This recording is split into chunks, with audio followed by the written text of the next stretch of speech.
The Philippine Coast Guard, PCG, has stepped into the spotlight once again as Manila doubles down on its maritime strategy to counter Chinese aggression in the West Philippine Sea. For decades, the PCG was viewed as a modest force, equipped mostly for rescue, patrol, and humanitarian missions. But times have changed. With China's unrelenting intrusions into the Philippines' Exclusive Economic Zone, EEZ, the PCG is now being reshaped into a frontline defender, acquiring ships that are bigger, faster, and more heavily equipped than ever before. The transformation of the Coast Guard isn't just a military necessity, it is a political message. Unlike warships, which often provoke greater escalation, Coast Guard vessels provide Manila with a powerful yet measured tool to assert its sovereignty without outright militarization.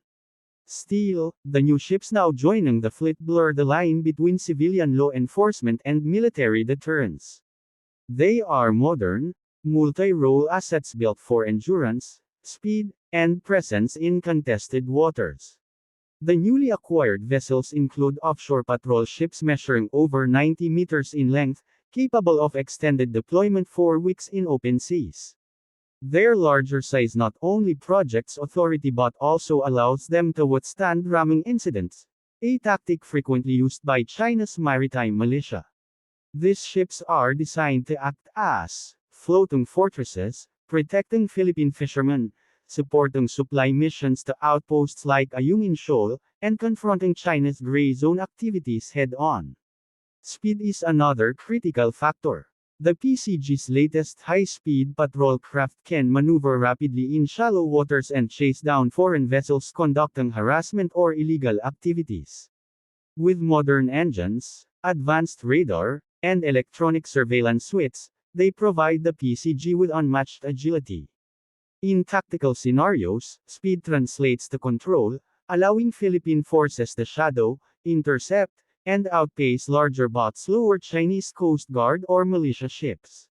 Beyond size and speed, capability is what truly elevates the PCG's modernization.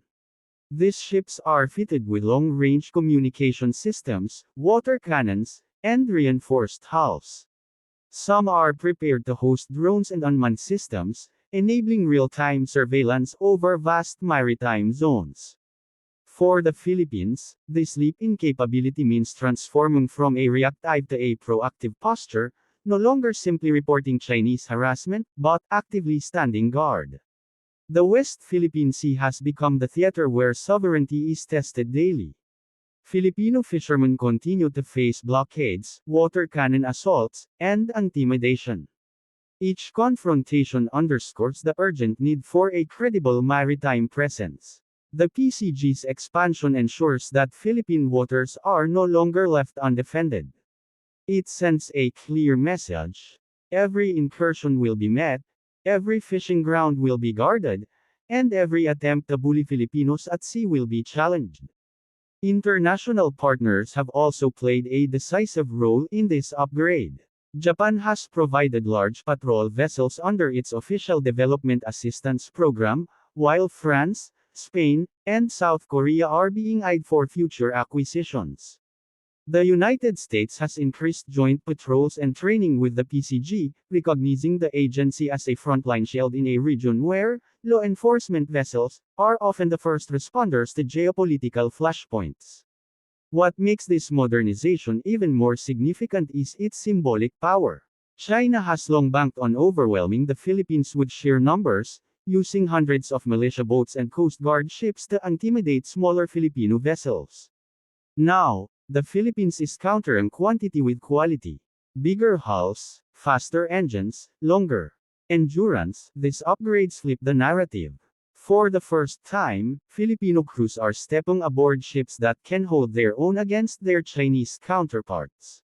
Critics argue that Coast Guard ships are still lightly armed compared to military vessels, and in a direct clash with China's heavily armed Coast Guard cutters, the Philippines may still face overwhelming odds. However, the PCG's modernization is not about fighting fire with fire.